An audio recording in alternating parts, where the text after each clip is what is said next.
Wisdomers. Before we jump into today's session, make sure you have fully completed the previous Hollow Square challenge, because today's task is a direct continuation of that logic.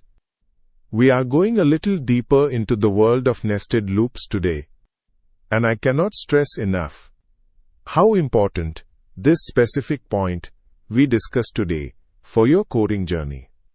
Stay focused.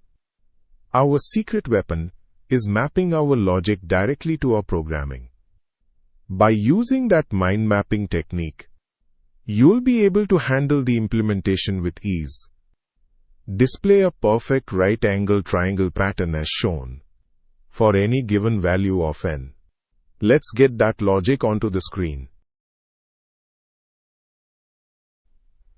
Now it's time for logic to coding mapping. Take a look at our pattern. Look at our pattern as rows and columns. From our previous example, we know the outer loop points to rows. The inner loop points to columns. When x equals 1, the inner loop will display first line.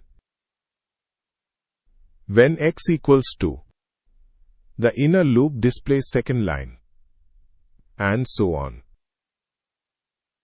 The point 1 should catch. When x equals 1, the inner loop has to execute one time, because we need to display one element. When x equals 2, the inner loop has to execute two times, because we need to display two elements, and so on.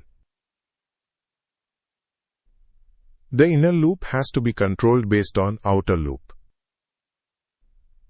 We do that by using x in the inner loop as shown.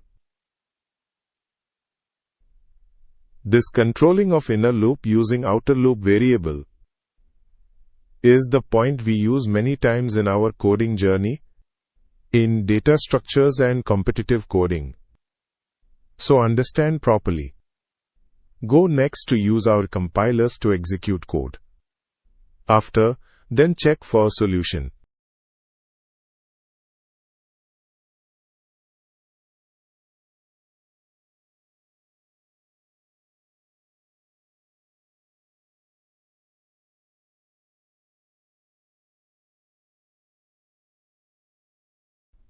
If you're enjoying our journey together, don't forget to like, share, and subscribe to stay updated. For more deep dive resources, including practice quizzes and real-world projects, visit the Wisdomers app at www.wisdomers.in. Let's keep building together.